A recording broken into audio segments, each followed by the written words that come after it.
মঞ্চে আসীন আছেন আমাদের পার্টির পলিটব্যুরোর অন্যতম সদস্য কমরেড মানিক সরকার এবং আমাদের পার্টির রাজ্য ও জেলা নেতৃবৃন্দ এবং আজকে এই স্মরণ সভায় উপস্থিত শুধু উদয়পুর মহকুমার না, এই অবিভক্ত যে দক্ষিণ জেলা, এই জেলার অন্যান্য মহকুমা থেকেও কমরেড কেশব মজুমদারের গণমুগ্ধ অসংখ্য আমাদের যারা বন্ধু, দরদী, সাথী এবং তার সহকর্মী দীর্ঘদিন রমেশ স্কুলে একসাথে কাজ করেছেন এবং এখানে সোনামুড়া মহকুমা থেকেও আমাদের বন্ধুরা এখানে এসেছেন এবং মঞ্চে উপস্থিত কমরেড কেশব মজুমদারের পুত্রবধূ এবং তার নাতি। আমি প্রথমেই কমরেড কেশব মজুমদারের স্মৃতির প্রতি আমাদের পার্টি রাজ্য কমিটির তরফ থেকে এবং আমার ব্যক্তিগত তরফ থেকে আন্তরিক গভীরতা জ্ঞাপন করছি। কমরেড কেশব মজুমদার মৃত্যুকালে তার বয়স হয়েছিল 88 বছর। শোক প্রস্তাবে সকলে শুনেছে। শারীরবিজ্ঞানে 88 বছরের প্রয়াণ, অবশ্যই আমরা এটাকে শারীরবিজ্ঞান থেকে অসমে বলব না, কিন্তু আমাদের দেশের, রাজ্যের এবং সমাজে বর্তমান সময়কালে যে ধরনের ঘটনা চলছে, সেই সময়তে এই যে আক্রমণ, সংকট, এটাকে মোকাবেলা করতে গেলে পরে যে ধরনের নেতৃত্ব প্রয়োজন, পরামর্শ দরকার, সহচর্য দরকার, সেই ক্ষেত্রে কমরেড কেশব মজুমদারের প্রয়াণ আমাদের কাছে শুধু ব্যথাতুর না, এটা বলা যেতে পারে একটা অসম। অর্থাৎ এই সময়ে তার প্রজ্ঞা, তার বিচক্ষণতা, নেতৃত্বের যে সুদক্ষতা, তার আরো বেশি বেশি যখন প্রয়োজন, আমরা তখন তাকে হারিয়েছি। তো আজকে আপনাদের এই স্মরণ সভা, আমরা শুধু তার সেই গুণাবলীগুলোকে গুণেকে স্মরণ করার জন্য না, তিনি কখন জন্মেছিলেন, কি করেছেন, অবশ্যই কমরেড কেশব মজুমদারকে আমরা সবাই চিনি। একজন দক্ষ শিক্ষক, সুদক্ষ সংগঠক, দরদী নেতা এবং খুবই সাহসী এরকম একজন কর্মী, যার নেতৃত্বে তৎকালীন অবিভক্ত এই দক্ষিণ ত্রিপুরা জেলাতে হয়তো সরাসরিভাবে অন্যান্য মহকুমাগুলো সাংগঠনিকভাবে যুক্ত ছিল না, কিন্তু তার সুপরামর্শ, তার সহযোগিতা এবং নানাভাবে তার সংস্পর্শ গোটা দক্ষিণ ত্রিপুরা এখানকার সংগঠন তারা লাভ করেছে। কমরেড কেশব মজুমদারের সাথে আমার বয়সের ব্যবধান প্রায় 23 বছর। 1978 ইংরেজিতে যখন তিনি প্রথম বিধানসভাতে নির্বাচিত হয়ে যান, তখন আমার বাবাও সে বিধানসভার সদস্য ছিলেন। আমার বাবার বয়স একটু বেশি হবে।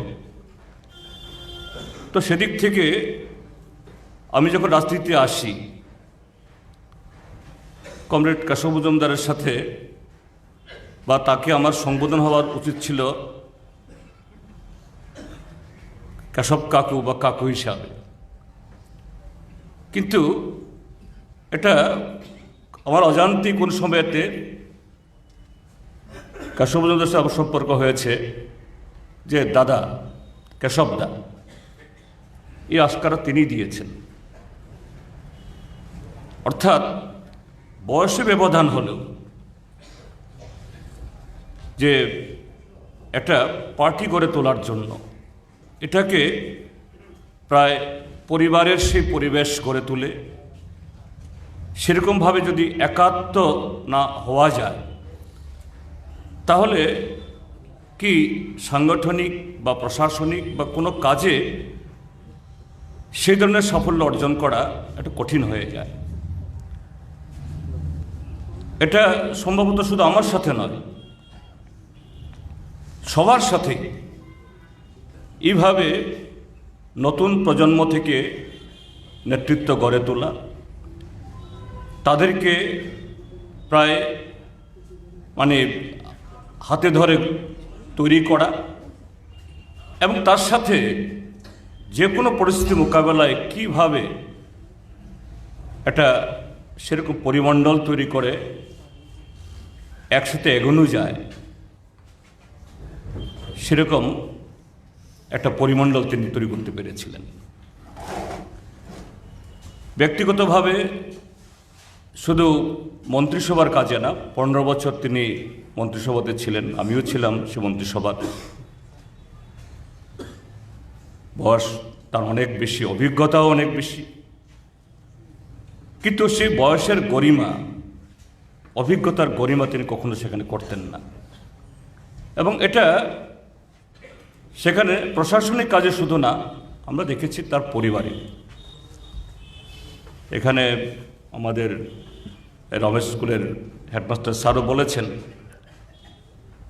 তার মার কথা, সুবর্ণপ্রভা মজুমদার। আমি সেই 93-এর আগে যে 80-র দশকের শুরুতে পার্টিতে আসার পর তার বাড়ির যে অনামন্ত্রিত, অর্থাৎ কোনো আমন্ত্রণ ছাড়াই যে কোনো দিন তার বাড়িতে গিয়ে খাওয়া, থাকা, এবং সেখানে শুধু কেশবদা না, কেশবদার মার বাৎসল্য, শুধু খাওয়াতেন, পড়াতেন, যত্ন নিতেন তা নয়। আমরা দেখতাম কেশবদার সাথে যখন রাজনৈতিক কোনো সাংগঠনিক আলোচনা আমরা করতাম, এটা যদি আমাদের শুধুমাত্র পার্টিগত হয়, তিনি কখনোই নাক গলাতেন না। সেভাবে বাইরে থেকে গিয়ে আমাদের আলোচনায় গিয়ে ডিস্টার্ব করবেন তা করতেন না। কিন্তু যখন খোলামেলা আলোচনা হয়, আমি দেখেছি যে মা এবং ছেলের মধ্যে যেন ভাই বোন বা সহকর্মী, সেরকমভাবে তিনিও সেখানে অংশগ্রহণ করতেন এবং খবর রাখতেন সারা ত্রিপুরা রাজ্যে, পত্রিকা পড়তেন একেবারে লাইন বাই লাইন। এভাবেই গোটা পরিবারকে, এবং কেশব মজুমদারের বাড়ি এটা তো অঘোষিত পার্টি অফিসের মতো, সেখানে যারাই আসতেন তাদের পরিবারের সদস্যের মতো করে তাদের যে সুবিধা অসুবিধা, পার্টিগত বিভিন্ন দিক থেকে তাদের কাছ থেকে জেনে নেওয়া বা পরামর্শ নেওয়া, এই কাজগুলো তিনি করতেন। তো নিশ্চয়ই কেশবদার মার কাছ থেকে কেশবদা অনেকগুলো পেয়েছেন, এবং কেশবদাও এটাকে ঠিক সেরকমভাবে সম্মান দিয়েছেন। এরকম প্রতিটি কাজে। তারপর আমরা দেখেছি যখন 93 সালে আমাদের তৃতীয় বামপন্থী ফ্রন্ট মন্ত্রিসভা গঠিত হয়, এ রাজ্যে আজকে গত 2018 সাল থেকে এ রাজ্যের মানুষের জীবনে কী ধরনের সংকট নামিয়ে আনা হয়েছে, কিভাবে মানুষের অধিকার কেড়ে নেওয়া হয়েছে, এটা আজকে এখানে সেগুলো বলার জায়গা নয়। কিন্তু এই কারণে এই সরকারকে হটাতে হবে। হ্যাঁ, তার জন্য রাজনৈতিক লড়াই হবে, কর্মসূচিগত লড়াই হবে, হচ্ছে। কিন্তু তাই বলে আজকে আমরা যারা ত্রিপুরাজ্যের প্রধান বিরোধী দল শুধু সংখ্যা দিয়ে হয় না, তার লড়াইয়ে, তার অংশগ্রহণে, জনগণের মধ্যে জনগণের ইস্যুগুলো উত্থাপনে কারা করছে ত্রিপুরাজ্যের মধ্যে? আমরা মার্ক্সবাদী কমিউনিস্ট পার্টি বামপন্থীরাই তো। কিন্তু এ রাজ্যে কেউ কি বলতে পারবেন যে না, একটা জনবিরোধী সরকার বা একটা বিরোধী সরকারকে হটানোর জন্য অগণতান্ত্রিক পথে, অন্যায় পথে সরকারের কাজে বাধা সৃষ্টি করা, উন্নয়নমূলক কাজে ব্যাঘাত তৈরি করা, এটা বামপন্থীরা কখনো ভাবতে পারে না, কখনো এটা করতে পারে না। আগামী দিনে এগুলো হবে না। কিন্তু সেদিন 78 থেকে 88, 93 থেকে 2017 সাল অবধি এ রাজ্যের মানুষ কি বলতে পারবেন একটা দিন এ রাজ্যের বামপন্থী ফ্রন্ট সরকার যে গণতন্ত্রের বিকেন্দ্রীকরণে শুধু ত্রিপুরাজ্যে না, সারা দেশের মধ্যেই বামপন্থীরা, সে কেরালা হোক, পশ্চিমবাংলায় হোক বা ত্রিপুরা, আমরাই তো এই ত্রিস্তর পঞ্চায়েত গোপন ভোটে গ্রাম সরকার তৈরি করা এবং সেই সরকারের নেতৃত্বে পরিকল্পনা গ্রহণ থেকে পরিকল্পনার রূপায়ণ, সম্পদের সদ্ব্যবহার এবং সেখানে শুধু তফসিলি জাতি, তফসিলি উপজাতি না, মহিলাদেরও অংশগ্রহণের জন্য সুনিশ্চিত করার পথ তো বামপন্থী দেখিয়েছেন। তো সেই জায়গায় যে ক্ষমতা দখলের জন্য নিশ্চয়ই বিরোধী দলের লড়াই থাকবে, এই জন্য তারা লড়াই করবে না বামপন্থীদের ঘটানোর জন্য, তা তো হতে পারে না। কিন্তু আমরা কি দেখেছি 78 সালের প্রথম দিন থেকেই এবং 93 সালের প্রথম দিন থেকেই এ রাজ্যে সাম্প্রদায়িক শক্তি, সন্ত্রাসবাদী শক্তি এর পেছনে মদত জুগিয়ে একদিক থেকে কিভাবে এ রাজ্যের বিকল্প কর্মসূচি এটাকে জব্দ করা যায়, আরেক দিক থেকে পেছন দরজা দিয়ে ক্ষমতা দখল করা যায়, সেই চেষ্টাগুলি হয়েছে। সেই জায়গায়ও কেশব মজুমদারের ভূমিকা আমরা দেখেছি। এখানে কমরেড মাধব শাহ একটা ঘটনা বলেছেন, সে 2000 ইংরাজির এডিসি নির্বাচনের কথা। শুধু তা না, আমাদের সেই তৃতীয় বামফ্রন্ট সরকারটা মোটামুটিভাবে একটা নিরুপদ্রবে ছিল। চতুর্থ বামফ্রন্ট সরকার শুরু হওয়ার পর থেকেই এখানে নতুন নাম দিয়ে সন্ত্রাসবাদী দল শুরু হলো। কল্যাণপুরে, সিমনাতে, তৈদুতে, বিভিন্ন জায়গাতে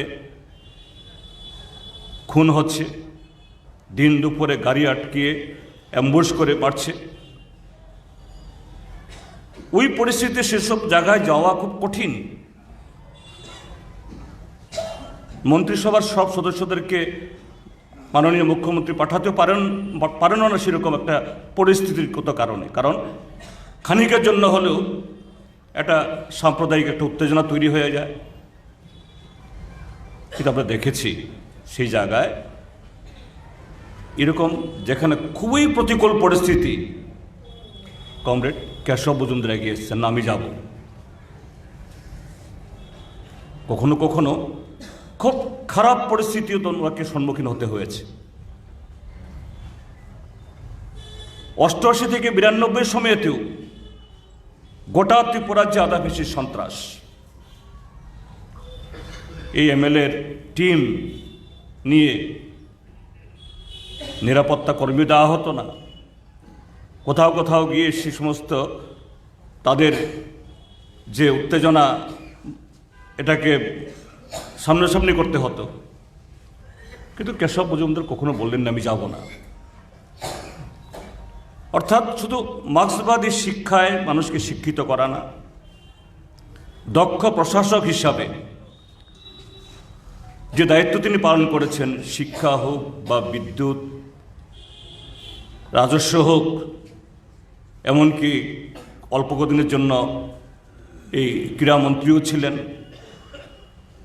সেক্ষেত্রে যেমন যে এই যে চলমান ব্যবস্থা থেকে বেরিয়ে এসে কীভাবে ইনোভেটিভ নতুন আইডিয়া, তার উদ্ভাবনী চিন্তাভাবনা দিয়ে সেখানে জনগণের আরও ব্যাপক সুযোগ তৈরি করা যায়, আরেক দিক থেকে শত্রুর সমস্ত চক্রান্ত মোকাবেলা করে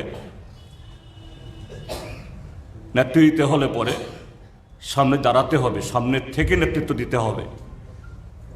আমরা এগুলো কমরেড কেশব মজুমদারের তার কাজের মধ্যে দেখেছি। তো সেই জায়গা থেকে আজকে এই সময়তে এই পরিস্থিতিতে আমরা তার কাছ থেকে কী নেব, কীভাবে রক্ত মাংসের কেশব মজুমদার চলে গেছেন, কিন্তু তার স্মৃতি, তার কাজ, তার অধ্যবসায়, এগুলোকে বাঁচিয়ে রাখবো এবং এটাকে বাঁচিয়ে রেখে এটাকে গ্রহণ করে কিভাবে আজকের পরিস্থিতিতে আমরা এটাকে মোকাবেলা করব। ঘটনাচক্রে এবছর কমরেড বিআই লেনিনের মৃত্যুর 100তম বর্ষ। আমাদের পার্টির তরফ থেকে আমরা এই মাস এবং আগামী ফেব্রুয়ারি মাস ব্যাপী লেনিনের শিক্ষা থেকে কিভাবে আমরা আহরণ করতে পারি, এই জন্য কিছু কর্মসূচি আমরা গ্রহণ করেছি। আগামী 21শে জানুয়ারি মহামতি লেনিনের মৃত্যুদিনে আমাদের রেলে দেশের কথা পত্রিকার বিশেষ সংখ্যা বেরোবে। আশা করি আপনারা এগুলো পড়বেন, অনেকগুলো আর্টিকেল থাকবে। এবং লেনিন তিনি মহান শুধু তার নিজস্ব সৃষ্টিতে না, লেনিন মহান যে কার্ল মার্কস, যিনি এই সমাজ ব্যবস্থার পরিবর্তনের যে তত্ত্ব মার্ক্সবাদ যিনি সৃষ্টি করেছেন। মার্ক্সবাদ তো পৃথিবীর কোন দেশে কীভাবে বিপ্লব হবে, কীভাবে সমাজ পরিবর্তন হবে, কমিউনিস্ট ম্যানিফেস্টো বা তার দাস ক্যাপিটাল লিখে যাননি, তার সূত্র তৈরি করে গেছেন। এবং লেনিন বলেছেন যে মার্ক্সবাদ এটা হলো ফাউন্ডেশন স্টোন, এটাকে ফ্রম অল কর্নার, সমস্ত দিক থেকে এটাকে বিকশিত করতে হবে এবং সেই দেশের তার বাস্তবতায় এটাকে বিশ্লেষণ করার মধ্য দিয়ে তার সৃজন করতে হবে, তার প্রয়োগ করতে হবে। রাশিয়াতে বা চীনে কি হয়েছে এটাকেই কপি পেস্ট করে এই ভারতবর্ষে এটা চলবে না। তো সেই জায়গায় দাঁড়িয়ে আমরা আমাদের দেশেও আজকে ফ্যাসিবাদের যে পদধ্বনি আমরা শুনছি, রাজনীতি, এটাকে তো কূটনীতিও বলা যেত, কেন রাজনীতি বলা হলো?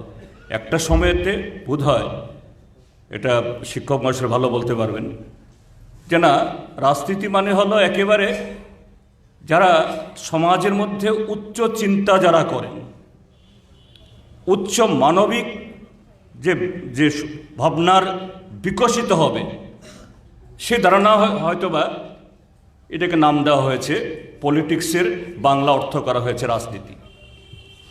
কিন্তু আজকে কি রাজনীতি শেখানো হচ্ছে? যেন তেন প্রকারেণ ক্ষমতা দখল করতে হবে, দাঙ্গা লাগাতে হবে, খুন করতে হবে, সংবিধানকে তছনছ করতে হবে, আর প্রয়োজনে মসজিদ মন্দিরে আগুন লাগাতে হবে, আবার প্রয়োজনে মন্দির নির্মাণের নামে সারা দেশের সরল সোজা মানুষের বিবেককে কলুষিত করতে হবে। আজকে এগুলো প্রত্যক্ষ আমরা করছি। এটা রাজনীতিকদের কাজ নয়। কাজে সেই জায়গায় আমাদের দরকার কমরেড কেশব মজুমদারের সেই সাহসিকতা, সেই দরদ, সেই মরমী যে আহ্বান, এবং সেভাবে লেগে থেকে কিভাবে এটাকে মোকাবেলা করা। আমরা দেখেছি, হ্যাঁ, আমাদের রাজ্যে আরএসএস বিজেপি আগে থেকে প্রত্যক্ষভাবে ছিল না। 18-র আগে আরএসএস বিজেপি সম্পর্কে বললে আমাদের অনেক লোক বিরক্ত হতেন। আরে এখানে কংগ্রেস সম্পর্কে বলো, আরএসএস বিজেপি কি হবে এখানে? কিন্তু আরএসএস বিজেপি তো ত্রিপুরাজ্যের মধ্যে শুধু 18-র কদিন আগে কাজ করেছে, বা 14 সালে এই নরেন্দ্র মোদী প্রধানমন্ত্রী হওয়ার পরেই এই ত্রিপুরাজ্যে এদের কর্মবিস্তার করছে তা নয়। আরও বহু আগে থেকে খুব সন্তর্পণে আরএসএস কোথাও বিশ্ব হিন্দু পরিষদ, কোথাও বজরংবলী, কোথাও বনবাসী কল্যাণ সমিতি, আরও নানা যে নামাবলী পড়ে এরা গোপনে এখানে কাজ করছিল। হঠাৎ করে ত্রিপুরাজ্যে 18-তে আরএসএস আসেনি, বিজেপি আসেনি। তো 25 বছর আমরা সরকার চালিয়েছি।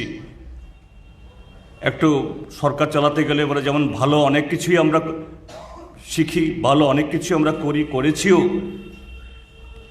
আবার অবচেতন মনে আবার অনেক কিছু খারাপ অভ্যাসও আমাদের ভেতরে তৈরি হয়েছে আগাছার মতো। অর্থাৎ মানুষের কাছে যেরকমভাবে যেতে হবে, সেই 60-এর দশকে, 70-এর দশকে, 80-র দশকে আমাদের সে অভ্যাস অনেকের হারিয়ে ফেলেছে। আমি নিজেকে সহ বলছি।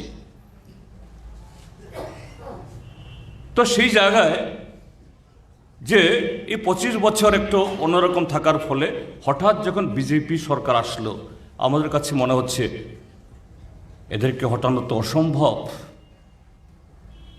অস্বাভাবিক। কিন্তু যদি একটু খুব ভালোভাবে, গভীরভাবে, একটু নিষ্ঠার সাথে এদের মোকাবেলা করা যায়, আরএসএস বিজেপি কোনো শক্তিই না। আমি আমার ক্ষুদ্র অভিজ্ঞতা কিছু বলতে চাইছি।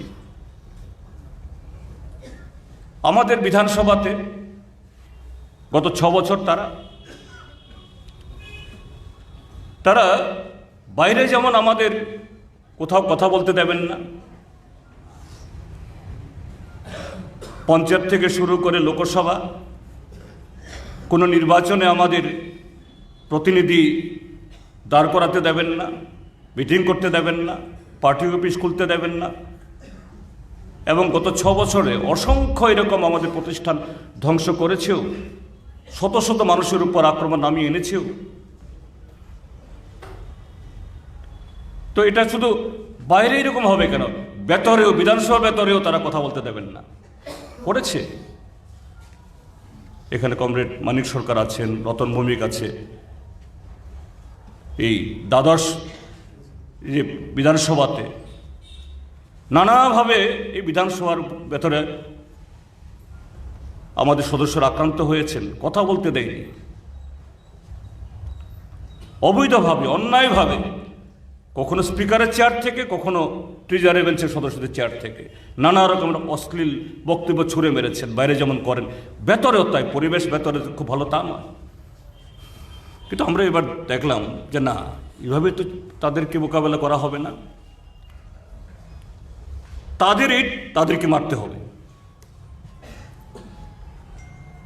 তারা যে মিথ্যার উপর দাঁড়িয়ে, অসত্য সমস্ত বাগাড়ম্বতে দাঁড়িয়ে এরা মানুষকে বিভ্রান্ত করতে চায়, সেই তথ্যের উপর দাঁড়িয়ে তাদেরকে মোকাবেলা করতে হবে। এই যে গেল বিধানসভা অধিবেশন গেল,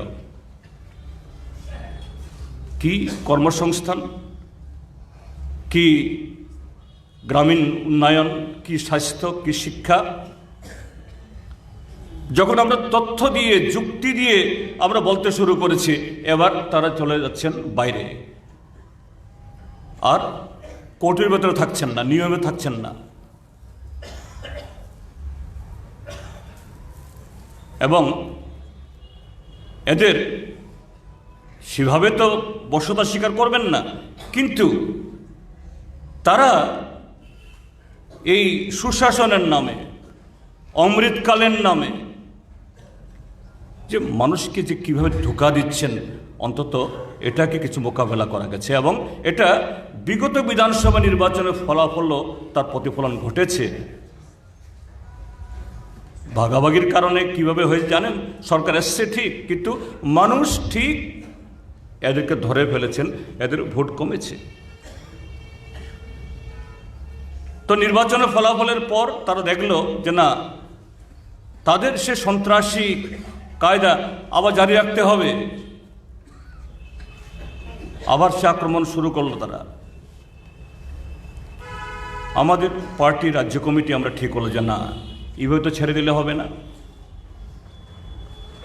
আমাদের যেতে হবে। আপনারা গত 2-2.5 মাস দেখছেন,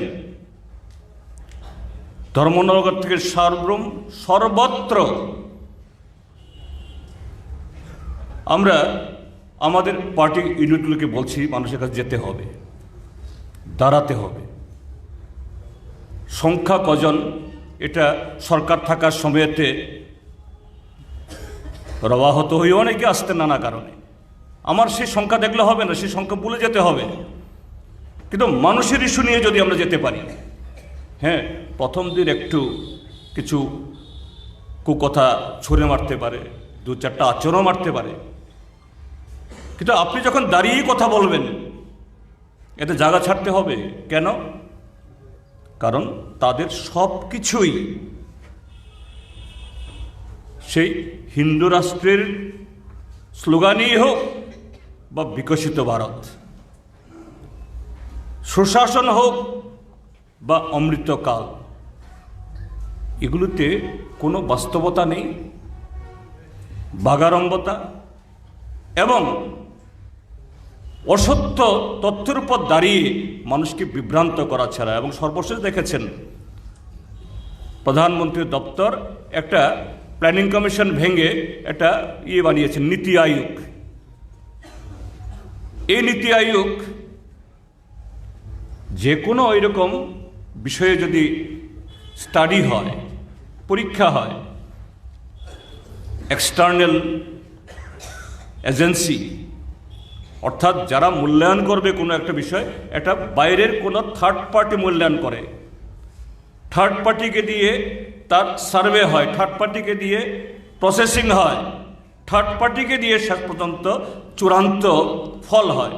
নীতি আয়োগ তাদের তৈরি করা এক্সপার্ট ভারতবর্ষে দারিদ্র্য কমেছে কিনা পরীক্ষা করছে, তাদের লোক আবার এই সার্ভে করছে, তাদের লোক পরীক্ষা করছে, আবার তাদের লোক বলে দিচ্ছে গত 10 বছরে দেশে 25 কোটি মানুষ দারিদ্র্যের সীমানায় উঠে গিয়ে যদি নরেন্দ্র মোদী অর্থাৎ বিজেপি যদি আগামী 5 বছর 12 বছর থাকে, ভারতবর্ষে আর একজন গরিবও থাকবে না। এদের চোখের ঘুম নেই এখন। আর এই গরিব না থাকলে কি করে হোক?